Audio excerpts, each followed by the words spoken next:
Ce coquillage au sommet des tours, c'est Crépidula. Les crépidules sont arrivés dans les parcs à huîtres de Binic, sans doute, qui se situent ici au large. Et donc les premiers arrivages se trouvent ici, puis progressivement ont gagné sur l'ensemble de la baie. En 1970, les huîtres françaises sont ravagées par un virus. On importe alors des huîtres japonaises. Et c'est sur leur dos que Crépidula serait arrivé sur nos côtes. Aujourd'hui, son domaine s'étend jusqu'à 25 mètres de profondeur à travers les 800 km² de la baie de Saint-Brieuc et les 30 000 hectares de la baie du Mont-Saint-Michel. Élevée au triste rang d'espèce dominante, elle menace les principales ressources de coquillages et bouleverse l'économie des pêcheries locales, comme ici au port d'Erquy, 300 marins pour 3000 habitants.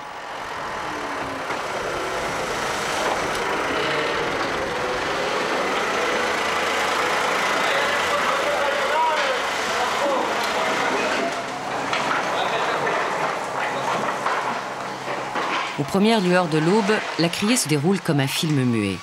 Le miracle informatique n'a pas oublié la Bretagne. Désormais, tout s'achète et se vend sans un mot comme à la Bourse de Paris.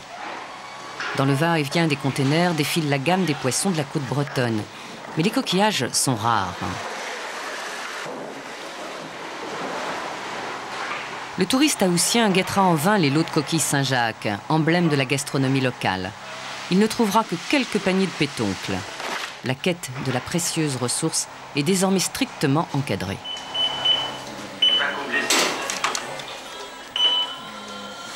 Chaque couple navire-patron-pêcheur doit disposer d'une licence. La saison est limitée à la période de novembre à avril, à raison d'1 heure par jour, 2 jours par semaine. Il y a 5 ans, la coquille Saint-Jacques représentait 50% des prises commerciales en criée. Si les affiches à son effigie décorent toujours les murs, malgré la réglementation, le chiffre a fondu de moitié.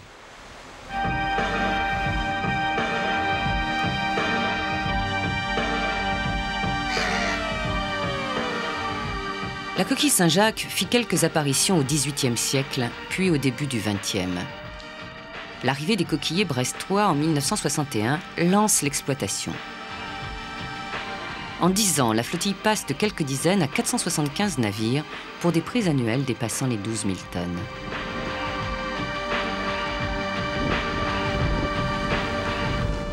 Puis, brusquement, c'est l'effondrement. De pêche en surpêche, la manne se raréfie.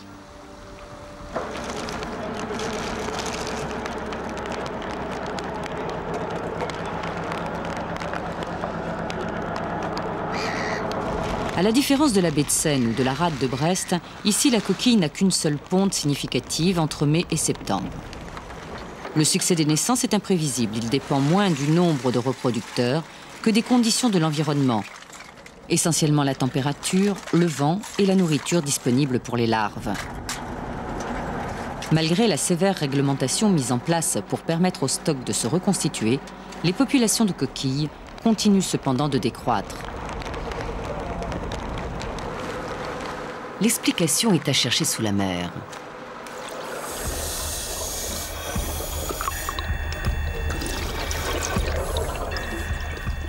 Désormais, les fonds sableux que la coquille affectionne sont pour la plupart colonisés par des cohortes de crépidules qui occupent l'espace, prélèvent le phytoplancton et encrassent chaque année la baie de leur propre poids en déchets. Comment expliquer cette prolifération?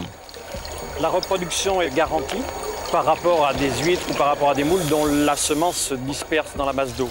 Donc voilà une chaîne de crépidules, une colonie, où dans le même ensemble, vous avez en même temps des petits individus qui sont mâles et qui progressivement au cours de leur vie deviennent femelles.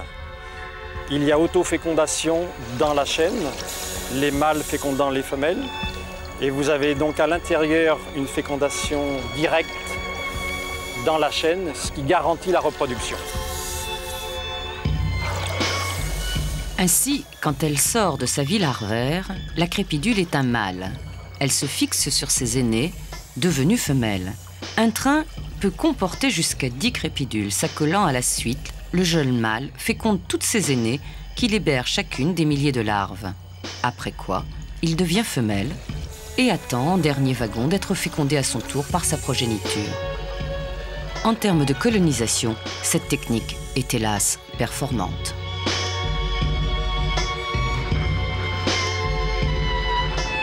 En 1990, l'Ifremer a entrepris de cartographier la répartition de l'espèce en baie de Saint-Brieuc. Un sonar à balayage latéral capte le signal acoustique des crépidules. Le décryptage du signal est lui-même contrôlé à l'aide d'une caméra sous-marine. Sur les fonds sableux, Crépidule adapte sa stratégie. Ainsi, dans cette zone de fort courant, elle s'abrite dans les moindres replis. Un simple sillon de chalut suffit à installer une colonie et sur ces fonds plus calmes, elle s'étale en tapis. Les cartes établies sous la direction de Dominique Hamon révèlent que les courants favorisent l'implantation des larves près des platiers rocheux de la côte ouest. Les tâches d'importance inégale couvrent 200 km². Le taux de couvrement variant de 5 à 100%. Selon une étude récente, un cortège d'espèces habituées aux sédiments grossiers viennent s'y fixer.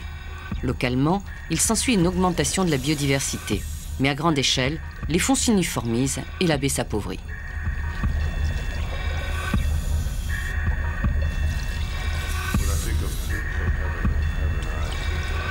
Les raisons du succès de la crépidule sont dues en fait à 3 facteurs. Des facteurs propres, biologiques, comme la reproduction. Vous avez également des caractéristiques dues au milieu par rapport aux États-Unis, lieu d'origine de cette espèce, où il y a des prédateurs, où il y a des conditions très rigoureuses. Ici, la crépidule arrive à survivre et à se développer et à proliférer parce que les conditions sont idéales. Elle a trouvé une niche qui lui est propre et depuis 20 ans, 30 ans maintenant, elle prolifère. Et puis le troisième facteur de succès ici, c'est un facteur dû à l'homme. Le pêcheur, par son activité de récolte et de remise à l'eau régulière, entretient la prolifération sur l'ensemble de la baie de Saint-Brieuc, où maintenant on évalue la biomasse à 250 000 tonnes.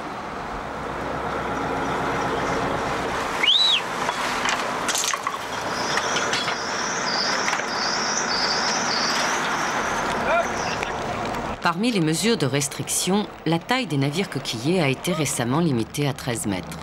Chaque trait de drague peut relever jusqu'à 500 kg de crépidule.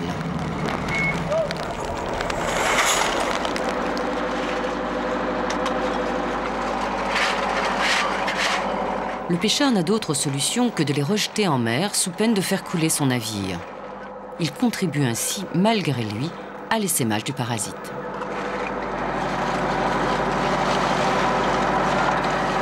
Sur l'étal du poissonnier, les consommateurs n'achètent pas ce produit. Il est sale, il n'est pas beau, il n'est pas présentable à la vente.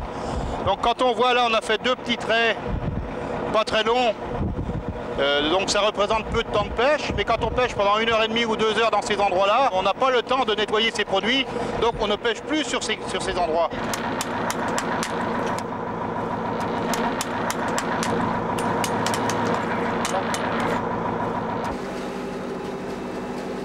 Des coquilles qui finissent par avoir autant de crépidules sur le couvercle que d'épaisseur de coquilles finissent par mourir d'épuisement. Et elles cassent, lorsqu'on les nettoie, elles cassent très facilement. Puisque la coque, des fois, la coque est quasiment pourrie et la noix est très très maigre. Tiens. Allez. Donc ça, ce sont des coquilles qui sont crevées, quoi. On peut dire que lorsqu'on fait 2500 tonnes de coquilles, si la baie n'était pas envahie par ce parasite, on pourrait faire un minimum de 3200, 3300 tonnes. Tous les ans, on perd en gros un tiers de ce qu'on pourrait pêcher en plus.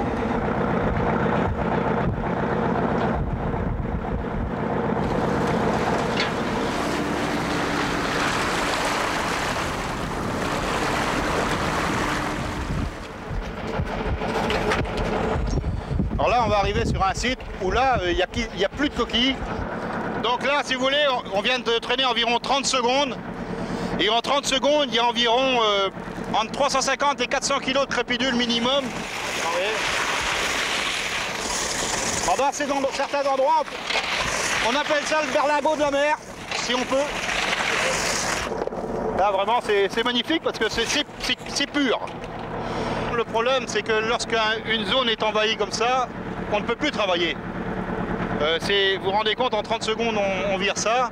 Là, il n'y a qu'une drague. Quand il y a 2 dragues, c'est autant dans les 2 dragues.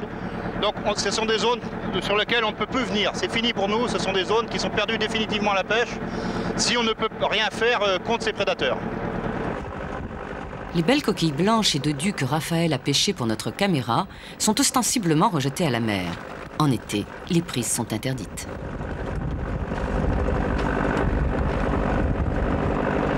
En haute mer, les pêcheurs de coquilles et sur la côte, les conchiliculteurs qui élèvent moules et huîtres ont décidé d'unir leurs efforts pour lutter contre le fléau. Areval a été créé au mois de septembre 1998. Areval est constitué à parité de marins-pêcheurs représentant la profession de la baie de Saint-Brieuc et de striculteurs de la baie de Cancale. Pourquoi cette collaboration entre les pêcheurs et les ostréiculteurs? C'est parce que c'est un dossier très lourd et qu'aucune des 2 parties n'avait les moyens de mener cette opération à bien seule. Alors, le projet Areval, c'est d'essayer de monter en place ce qu'on pourrait appeler une opération pêche à grande échelle, avec un sablier de la SNECMA, on a mis au point un système de pêche des crépidules avec une drague spécialement conçue pour ça. Et la première étape d'Areval, parce qu'il y en aura d'autres après, c'est d'essayer d'enlever le plus gros volume possible de crépidules de la baie de Saint-Brieuc et de la baie de Cancale. Alors, nous, l'Areval, notre souci, c'est de financer l'opération pêche, le travail de ce sablier. Une fois que les crépidules sont sur le quai à Pontrieux, notre problème est terminé. Si on veut parler chiffres, en gros, ça fait pas loin de 2 millions de francs par an. Ces navires sabliers de la société SECMA sont spécialisés dans la collecte des algues calcaires et divers agrégats marins. Ils interviennent entre 4 mètres et 18 mètres de profondeur. À l'initiative de Côte d'Armor Développement, une préétude de 2 millions de francs a permis d'adapter le procédé à la récolte sélective des crépidules.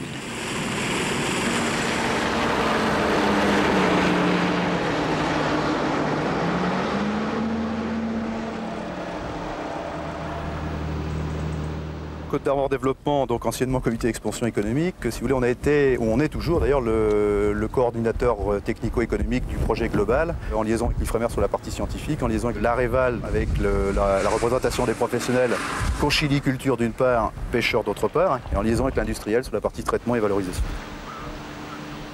Objectif, alléger le golfe de 200 000 tonnes en 5 ans. Coût, 20 millions de francs pour les associés. Ce bateau est capable de ramener, dans ces conditions extrêmes, de l'ordre de 500 jusqu'à 1000 tonnes. Mais ça, on ne peut pas encore le dire. Ce sera les essais in situ qui permettront de le déterminer, quoi. À Cancale, on trouve l'addition un peu salée. Et puis, l'arrivée d'un sablier de 53 mètres au milieu des parcs à huîtres mérite réflexion.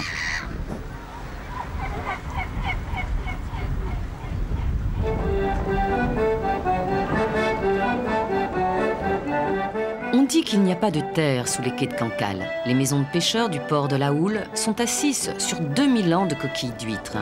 Les touristes qui dégustent aujourd'hui les leurs, assis sur la célèbre digue dite cale de la Fenêtre, n'ont aucune raison d'en douter.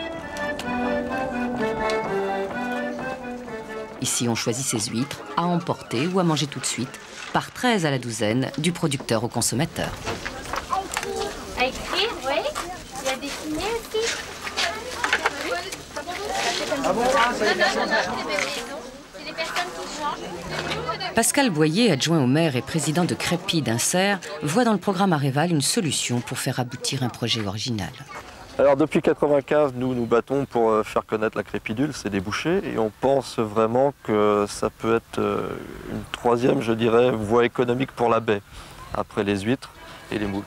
L'originalité donc de l'association, c'est de mettre sur pied une entreprise d'insertion et en même temps de créer une structure de valorisation de la chair de crépidule. Alors ça concerne à la fois la restauration, bien sûr, hein, mais également le grand public via tout l'aspect plat surgelé. Alors grâce à Areval qui possède de gros moyens, nous pensons nous traiter de l'ordre de 10 à 12 000 tonnes de crépidules par an. Raisonnablement, le projet lui devrait coûter de l'ordre de 4 à 5 millions de francs. Mais ce qu'on se dit après tout, 4 à 5 millions de francs pour régler le problème des crépidules et créer 12 emplois, ça ne représente pas grand-chose. Ça serait plutôt une entreprise d'une dizaine ou d'une douzaine de personnes. Une grandeur d'entreprise style entreprise conchylicole normale. À l'horizon 2000, ce projet devrait avoir vu le jour. Peut-être se dessinerait ainsi une troisième activité coquillage à Cancale. En attendant, les 5000 tonnes d'huîtres creuses produites annuellement restent la ressource principale.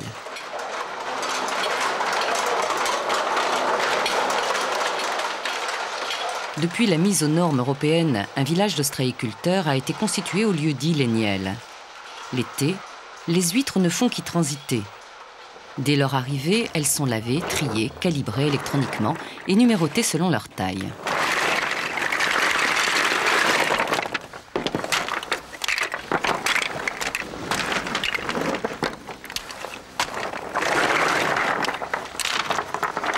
Le contenu de chaque panier subit ensuite un second tri à la main avant d'être reconditionné.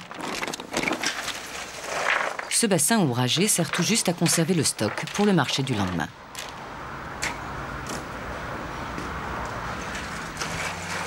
En hiver, on engraisse les huîtres dans les clairs, ces vastes bassins d'eau de mer enrichis de tous les éléments nutritifs qui jouxtent l'atelier. Mais dès les premières chaleurs, elles retournent au parc où elles doivent se contenter du plancton des marais. Vous voyez que la fin du métier. Et les huîtres là, elles ont 3 et 4 ans, alors il y a du travail dessus pendant 3 et 4 ans. Hein. On vient de les calibrer, c'est-à-dire de les mettre par numéro, quoi. Et puis maintenant, on attend le consommateur.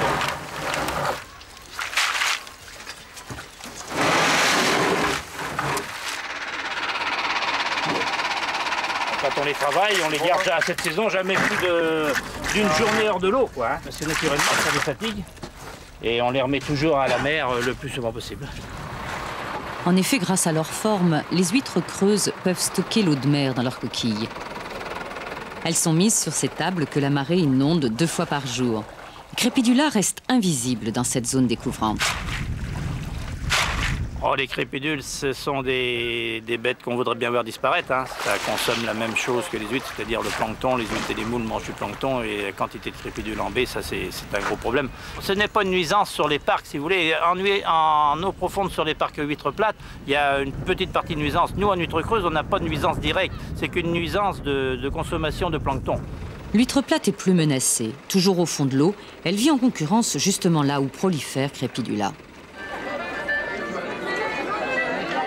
Il y a un siècle, les bancs de plates sauvages foisonnaient des côtes de Danemark jusqu'au Portugal. Si la baie de Cancale en possède encore, c'est grâce au fameux édit royal interdisant toute collecte pendant les mois sans air, de mai à août, période de la reproduction. Quand les marins embarquèrent pour Terre-Neuve, la culture des huîtres devint l'affaire des femmes. Cancale s'organisa en matriarcat. En ce temps-là, l'économie de Cancale reposait entièrement sur l'huître plate, élevée à même le sol, en eau profonde.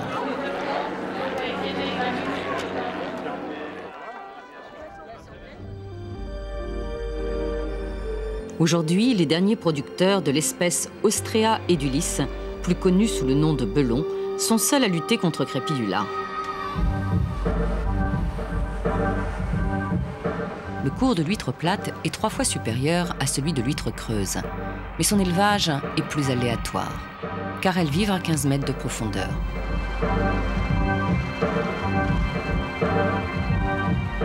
En 1997, Édouard a pris la succession de son père, Gilbert Riot, inventeur du premier chaland amphibie il y a une vingtaine d'années.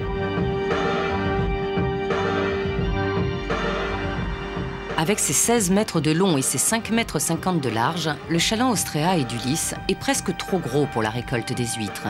Il est encore insuffisant pour dégager la concession de l'envahisseuse. Ce rejet d'huîtres jugées trop petites marque la fin de la journée ostréicole. Il n'est que 7 heures du matin. Les 6 heures à venir seront consacrées à la lutte contre le fléau.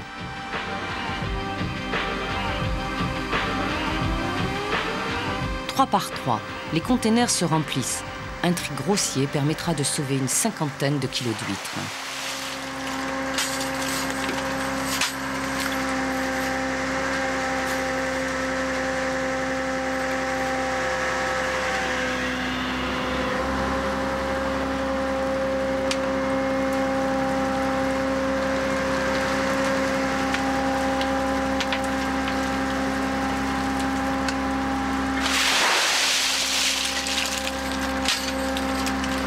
Vous voyez, les traits rouges, c'est les limitations de concession.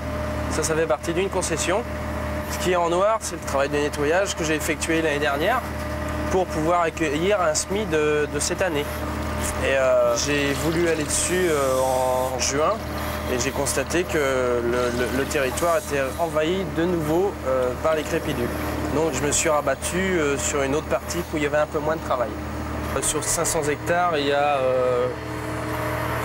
250 à 300 hectares d'exploitables. Le reste, c'est envahi par les crépidules. Et je suis obligé de nettoyer le nord ainsi que la partie ouest pour faire, si vous voulez, un trou, une barrière. Et ça permet d'éviter aux crépidules d'empiéter sur les parcelles d'huîtres.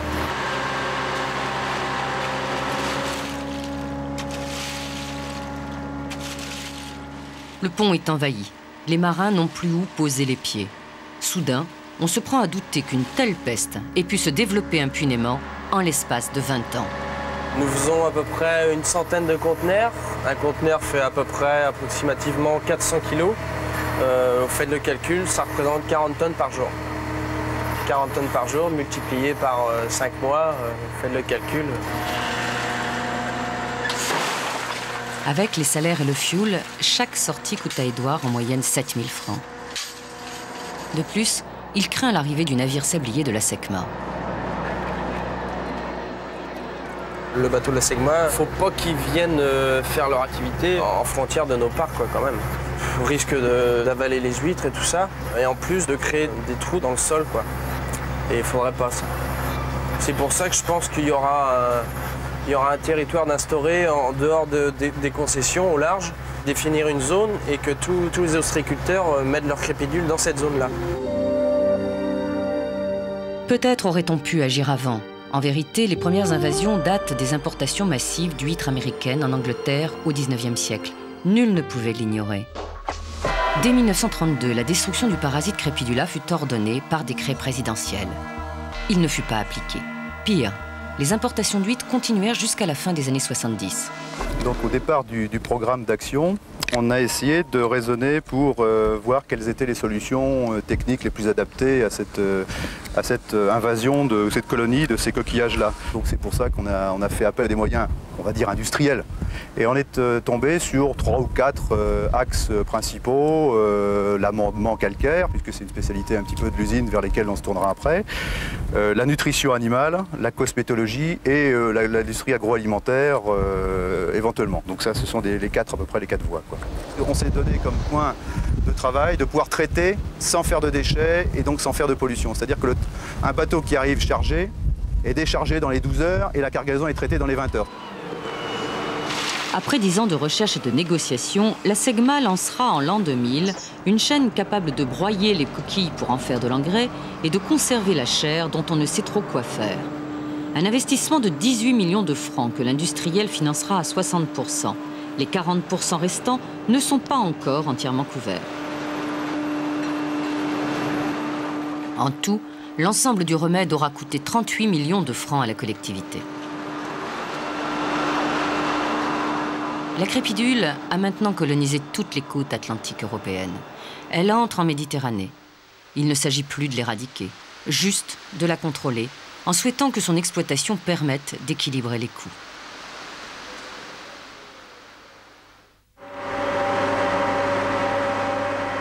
En attendant, Édouard est toujours seul avec ses 40 tonnes de crépidules quotidiennes. En baie du Mont-Saint-Michel, les rejets au large sont interdits, même broyés. Il faut donc les mettre en décharge. Erreur. Depuis 1994, un décret s'y oppose, à moins que les crépidules ne soient débarrassés de toute trace de chair. Lassé de ces contradictions ubuesques, Édouard Riot a encore une fois inventé sa propre solution. Une fois la pêche effectuée, nous amenons la cargaison à terre. Les déchets passent ensuite dans cette chaîne qui broie les crépidules en sable coquillé assez fin.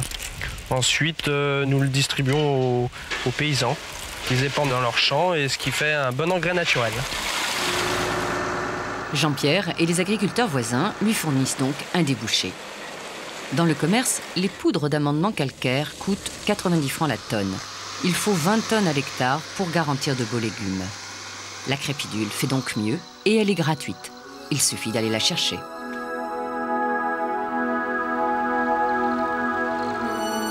Bretagne de terre et de mer. De fléaux, Crépidula deviendra-t-elle ressource? Lien durable entre deux mondes qui se sont longtemps côtoyés, sans véritable occasion de se rencontrer.